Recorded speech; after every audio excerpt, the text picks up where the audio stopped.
Hi, everybody. So, welcome back to A Moment with Marta. Today, I just want to talk about the pressure that there is for both parents, guardians, caregivers of individuals with autism, and also just individuals with autism. Pressure to conform to society and just want to empower you to be able to say no when it's needed. So when my kiddos were younger, we were going through just a particularly rough season in life. We were just having lots of anxiety. I had plenty of my own anxiety, and the kiddos had anxiety. We were having struggles with sleep at night, lots of things just going on in that period of time. And, traveling just is difficult, period. It's harder when you're traveling with younger kids, but it's especially hard when you're a family impacted by autism. Traveling and staying in another place, you're disrupting routines. My kids in particular have a lot of dietary restrictions, so we have to do a gluten and casein-free diet, egg-free and peanut-free as well. And so I have to prepare food to take with us wherever we end up going, but especially if we're going to stay with somebody, means that it's usually a very lengthy car ride, which my son loves, but it's actually hard on me to be in the car for that long. And then we're all in one room, and my son he just struggles a lot with sleep, with being able to stay asleep. And I struggle with it myself. If I woke up, I have a hard time settling back down. And so it's a thing where if we're traveling for a holiday or something, and we're staying somewhere, maybe with some family or some friends, it's hard on us. It's difficult. And not only are we tired from making the journey, we have to think ahead about all of the things that we need while we're there. Like, my son has a listening pillow that he sleeps with at night, and we need to be able to have things to allow the kids and even myself to just decompress, to get away from all of the noise or all of the stimulation if there's a lot of people at a gathering. We have to think about those kinds of things. We have to remember to bring that pillow, bring weighted blankets, to bring fidget toys, to bring their prepared food. So there's a lot that goes into just preparation for the trip. And then we do the journey, which is lengthy, so you're tired after that, and then you don't get any sleep while you're there. And so we were going through a particularly hard time, and my anxiety was just through the roof. And so I was seeing a therapist, and I would just talk with her about some things. And at one point, I was telling her, I was like, gosh, I love getting to see these people, but I just don't feel like I can handle a lengthy trip. And she just said, well, just shorten it. It was just so nonchalant and matter of fact.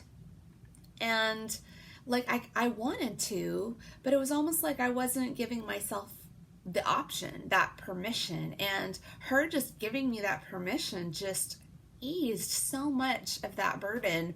I was able to go back home and talk about it with my husband. And for us, for that particular year, it was the right call to shorten our trip and just allow ourselves a little bit more time to recover when we got back.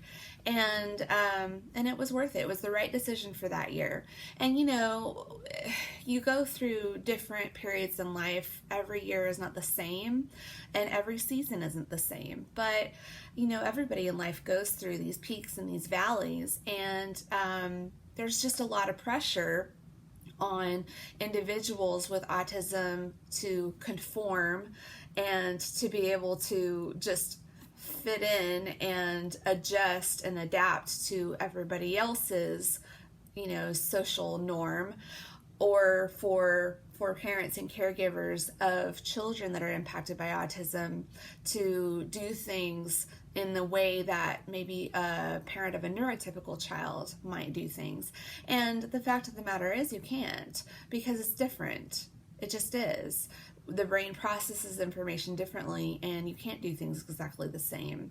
If a child has feeding issues because of sensory sensitivities, it's very different than a child that just doesn't want to try a new food. And so you have to handle it differently. You can't just not feed them and then eventually they'll eat when they're hungry, because those kids literally will starve themselves to death. So you just have to treat things differently. And so there comes a point where you have to make the decision to say no. And that can be really hard to do, especially if it's to family or friends that maybe you're well-meaning but just don't understand the season you're in that given moment in time. Sometimes you have to do what you feel is best for your family. Your immediate family includes you, your spouse or significant other, and your children. And everybody else, as much as you love them, are extended family. The grandparents, the aunts, the uncles, the cousins, much as you love them, good friends that maybe you consider family, much as you love them, sometimes you have to do what you feel is best for your family in that given moment in time. And sometimes that means saying no. Sometimes that means shortening a trip, like in our case, or maybe you can't make the trip that year, or maybe you can't go over to somebody else's house for dinner because it's just too difficult, and you need to be able to host things at your home where you have all of your materials and your tools and the food that you give to your children.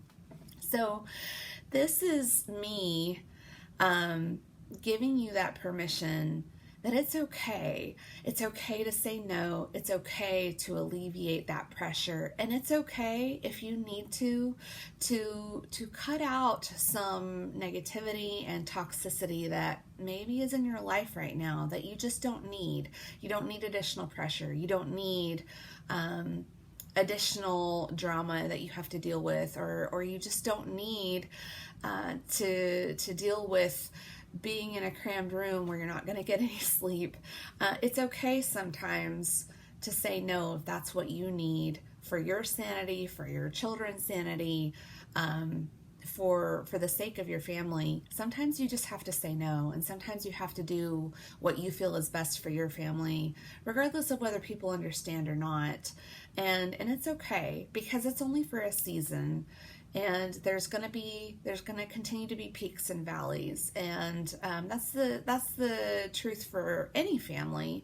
But when it comes to being impacted by autism, those peaks and valleys just look a little bit differently, and you have to decide what's best for yourself. You have to decide what's best for your family. So it's okay to say no, and it's okay to alleviate pressure where you're able to. You can't control what happens to you in life, but you can control how you react to things.